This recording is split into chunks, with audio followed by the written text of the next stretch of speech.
Welcome to the Senior Safety Advice Podcast, your trusted source for expert guidance on aging safely and independently. Whether you're a caregiver, a family member, or a senior looking to stay secure at home and beyond, we've got you covered.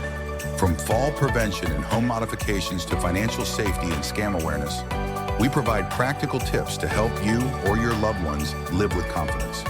Tune in and empower yourself with the knowledge you need to navigate the challenges of aging. Let's make safety simple.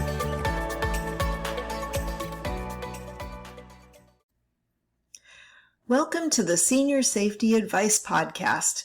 I'm your host, Robin Schultz, and today we're taking a deep dive into one of the most important and surprisingly personal decisions many of us will ever make. That is, where and how to live as we age. The topic today is exploring senior living options, from aging in place to assisted living. Whether you're planning ahead for yourself or you're helping a loved one navigate the golden years, this episode is packed with stories, insights, practical tips, and hopefully a few laughs too. So grab your favorite cup of coffee or tea, settle in, and let's explore what it means to create a safe, happy, and fulfilling future. Picture this. Mrs. Thompson, 78 years young, greets her neighbor every morning from the same porch swing she's sat on for decades. She knows every creak in the floorboards and precisely where the best afternoon sunlight pools in the living room.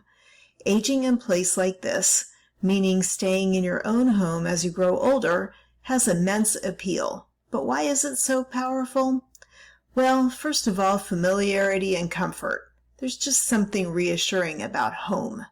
Seniors who stay put can maintain treasured routines and keep ties with neighbors and their broader community, which is linked to better physical and mental health. But let's be real, aging in place isn't always sunshine and roses. As much as we love independence, aging can bring new challenges. Then there's autonomy. You set your own schedule. You want to wake up at 5 a.m. and serenade your cat? Go for it. Craving pancakes at midnight? Go ahead. There's no sign-in sheet required. There's also connection and identity. Home becomes a part of who we are. Familiar rooms, favorite chairs, and even the well-worn doorstep become signposts of memory, identity, and belonging. And then there's social isolation. While aging in place preserves community connections for some, it can also bring loneliness, especially if friends move or family lives far away. So who thrives at home? Well, aging in place works best for seniors who are relatively healthy, have a strong local support network, and are willing or able to make modifications when needed. But even the most independent of us may want to reevaluate every few years or as health and mobility shift. There's also physical safety. Homes often require modifications like ramps, grab bars, and improved lighting to reduce fall risks. And then there's everyday tasks like cleaning, cooking, and even remembering medications. This can become tougher, especially if chronic health issues or memory loss develop. Act 2. Welcome to the neighborhood, independent living communities. So let's head down the road a bit where we find Sam and Dolores, both in their early 70s. They decided that yard work, leaky roofs, and lonely winter nights weren't for them anymore. So they downsized and moved into an independent living community. And now their biggest dilemmas are whether to sign up for watercolor classes or bocce league on Wednesday. What is independent living? Well, these communities are all about connection, with scheduled activities, outings, and communal meals. You're a good fit if you're mostly independent and you want more ease, fun, and friendship in your days. Independent living can be a dream. Just be aware, these communities do not offer personal care or medical assistance beyond emergency help. They're ideal for folks who don't need hands-on support with daily activities, but who want fewer responsibilities and more social opportunities. Say goodbye to shoveling snow or fixing the faucet. Housekeeping, home maintenance, transportation, and meal services are built right in.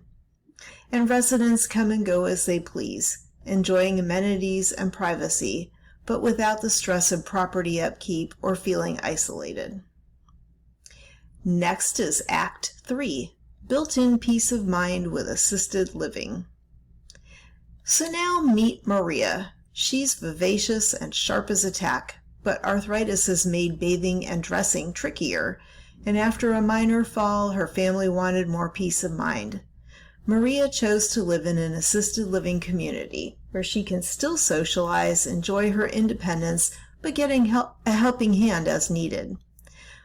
Think of assisted living as a just right solution. It offers more support than independent living, but less than a nursing home. There's help with activities of daily living like bathing, dressing, mobility, and medication management.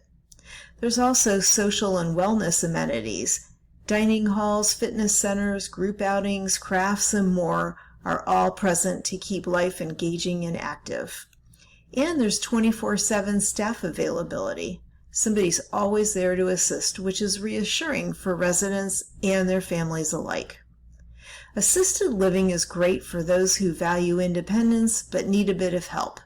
If you're finding activities of daily living a challenge or have modest cognitive and mobility issues, assisted living can strike a happy balance, maintaining social life and autonomy but with personalized care as an option.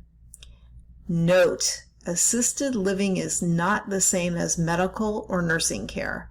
Residents with complex health needs may eventually require a higher level of care. Act 4 is specialized solutions, memory care, nursing homes, and beyond. Some aging journeys are more complex. For those coping with dementia or chronic medical conditions, specialized communities ensure dignified, compassionate support. Memory care facilities are secure environments that blend assisted living with trained staff, structured routines, and specialized therapies, helping residents with dementia or Alzheimer's or other memory impairments live safely and as independently as possible. Then there's nursing homes and skilled nursing facilities. If around-the-clock medical care is required, nursing homes are equipped for the task. Designed for those who can't manage activities of daily living independently and have complex health needs, these facilities provide regular medical supervision, rehabilitation, and support. And then there's continuing care retirement communities. Like a one-stop shop, these communities combine independent living, assisted living, and nursing care on a single campus, so residents can age in place regardless of how their health needs evolve. It's total peace of mind, but usually comes with a higher price tag and longer-term contracts. So how to choose? What really matters? Well, choosing where and how to live as you age isn't just about square footage or amenities, although those don't hurt. It's about quality of life, safety, community, and peace of mind. Here are some key factors to weigh when considering your options. First is location and proximity. Is the community close to family and friends? How's the climate? What about proximity to medical facilities? Next is support and health care. Will you need assistance with personal care or regular medical checkups? Is there a doctor, nurse, or wellness staff on site? Are staff trained and available around the clock?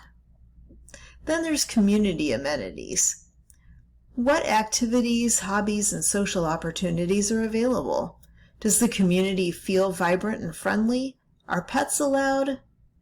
How about cost and contracts? What are the payment models, the fees, and long-term costs? Does the community offer rental or buy-in options? And what's included? And then there's the atmosphere. Trust your gut. Is this a place you can imagine living happily? Spend time visiting the community. Talk to current residents. Sample the food and participate in activities if you can. Don't make these decisions in a vacuum. Have candid discussions with loved ones, healthcare providers, and care experts. If you're the senior, what are your deepest hopes for the next chapter of your life? If you're helping a parent, what are their priorities? Safety, independence, friendship, adventure, health, or perhaps all of the above? Act 6, Real Talk, Common Questions and Misconceptions. First question is, aren't senior living communities boring? Actually, many residents find themselves busier and more connected than ever, thanks to built-in events, new friendships, and classes they never imagined trying. Will I lose my independence? Independent living and assisted living communities are designed to maximize independence. You decide how much help you need and how you spend your day. Is staying at home always best? Sometimes, yes. For others, it can mean isolation or unsafe situation, especially as needs change. It's about what brings you the most comfort, support, and joy in each season of life. Isn't assisted living just like a hospital? No. Assisted living environments aim to be as home-like and social as possible, with private apartments, meals together, and lots of activities. So as you can see, there's no one-size-fits-all solution. What matters most is assessing your needs and wishes and choosing a living situation that brings dignity, meaning, comfort, and joy to your life. Whether you're picturing aging in place with grandkids popping by for cookies, or joining a lively community for card games and painting classes, or expressing yourself in a thriving new city, the right situation is out there. So start your research early, explore options, tour communities, even try a trial stay if you can. And don't be afraid to picture yourself flourishing in a new environment. After all, the goal isn't just to live longer, but to live better. So thanks for joining me on today's journey. If you found this episode helpful, please share it with friends or family who are pondering the same path. Until the next episode, stay safe, stay curious, and remember, every stage of life is an adventure worth making your own.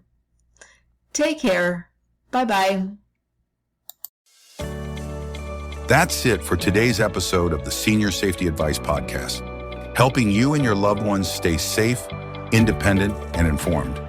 If you found this episode helpful, be sure to subscribe and share it with others who could benefit. For more expert tips and resources, visit seniorsafetyadvice.com. And remember, staying safe starts with staying informed. Until next time, take care and stay safe.